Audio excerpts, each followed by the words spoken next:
महत्वपूर्ण कार्यक्रम को आयोजित करने के लिए इमारत सरिया के सदर, तमाम सदस्यगण और मंच पर उपस्थित सभी आदरणीय बुजुर्गों और नौजवानों का मैं बहुत बहुत शुक्रिया अदा करता हूं।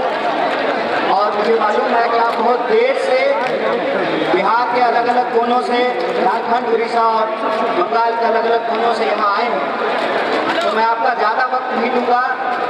मुझे 3 मिनट बोलने के लिए कहा गया। मुझे सिर्फ 3 बात कहनी है आपसे। पहली बात तो ये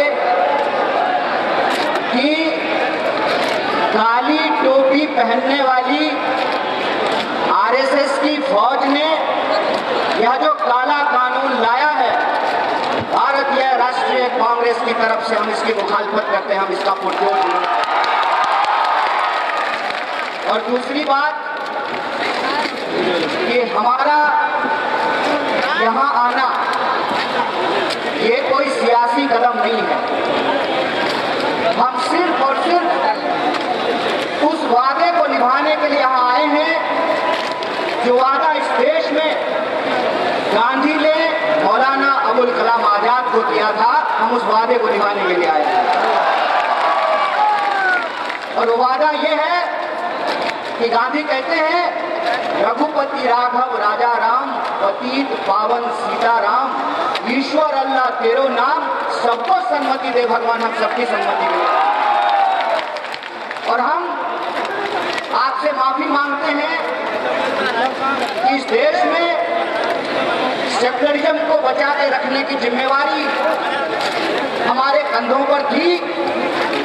गांधी के देश में कोर्ट से गद्दी पर बैठा है, इसके लिए हम आपसे माफी मांगते हैं। लेकिन हम आपसे वादा करते हैं कि अगर इस मुल्क में एक बार फिर से राम प्रसाद बिस्मिल और अशफाकुल्लाह खान की दोस्ती कायम होगी तो हम इनको जरूर हराएंगे।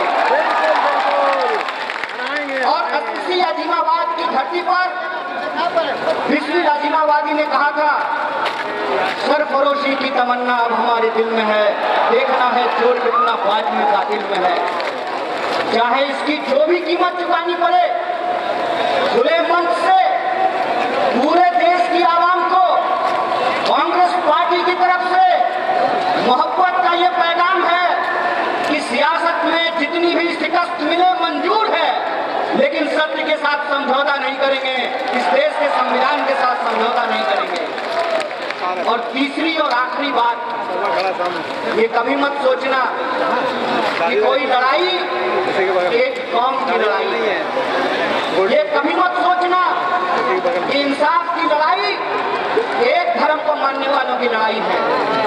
ये कभी मत सोचना कि न्याय की लड़ाई एक जहदी को कायम करने की जिम्मेवारी सिर्फ रहमान के कंधे पे है, बल्कि एक जहदी को कायम करने की जिम्मेवारी राम के भी कंधे पे। इस बात को याद रखना।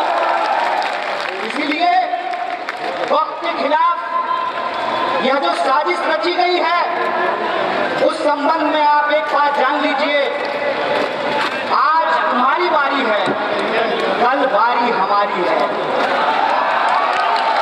और मैं एक बात बोल करके अपनी बात को खत्म करूंगा।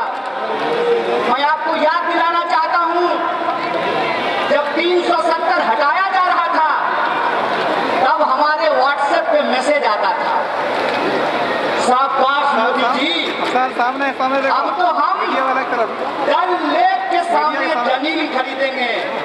सामने मेरे टोले मोहल्ले के लोगों, बताओ कितनी जमीन तुमने डल लेक के सामने खरीदी है, बता दो जरा हमको।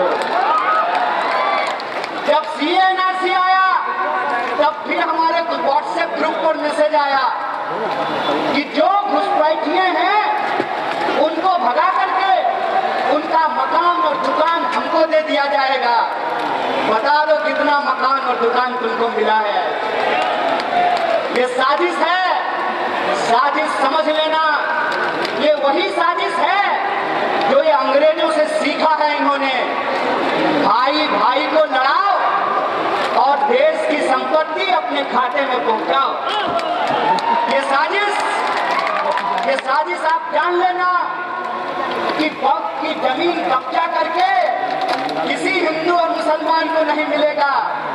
गुजरात से आए हैं साहब, गुजराती दोस्त को जमीन देने के लिए साजिश है। अगर किसी को लगता है भाई कि ये जमीन कब्जा करके आपको मिलेगा, तो एक बात बता दीजिए, जब देश के आदिवासी अपने जल जंगल जमीन के लिए लड़ रहे हैं, हिला हिला तब हिला देश की महामहिम आदिवासी हैं। जब दलितों के खिलाफ एक बड़ा साजिश रचा गया, SC/ST कानून को खत्म करने की साजिश की गई, तब देश के महामहिम एक दलित थे। और आज जब यह कहा जा रहा है कि वक्त को खत्म करना जरूरी है क्योंकि गरीब मुसलमानों को जमीन मिलेगी, तो याद रखना, ये वो सियासत है, ये वो सरकार है जो आपको आपके छत पर नमाज पढ़ने नहीं दे रहा और आपको जमीन देगा। अरे इनका तो बस एक ही कहना है, राम नाम जपना, पराया माल। खेल को समझ जाइए।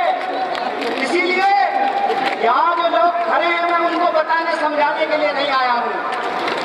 मेरी आवाज जहाँ तक पहुँच रही है, मैं बिहार के आवाम को और देश को ये बताने आया हूँ, दूसरे के तकलीफ में हंसने की संस्कृति भारतीय होने की संस्कृति नहीं है, ये भारत का इतिहास नहीं है।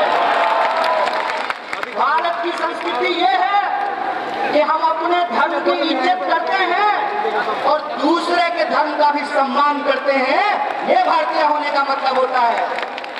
भारतीय होने का मतलब ये होता है कि हम अपने घर में सुख चैन से रहें, तुम अपने घर में सुख चैन से रहो।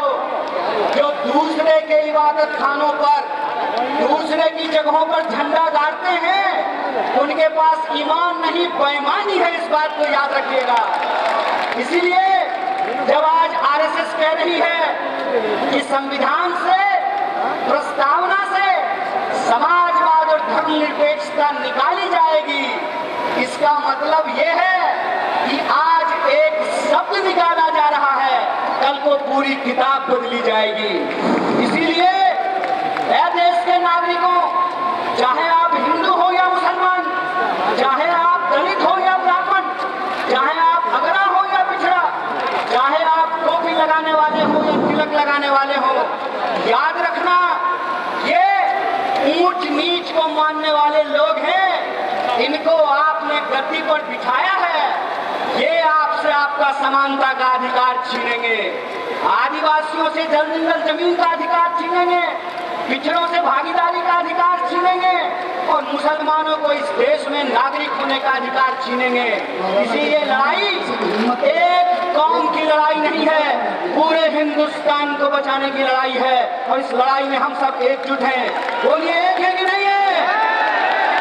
तो आप हमारे साथ एक नारे को बुलंद कीजिए, उसके बाद हम अपनी बात को खत्म करेंगे। इस काले कानून के खिलाफ हमारी एक जहदी प्रदर्शित होनी चाहिए। अशफाकुल्लाह खान और राम प्रसाद बिस्मिल की दोस्ती कायम होनी चाहिए। तो आप हमारे साथ आवाज को बुलंद कीजिए, आवाज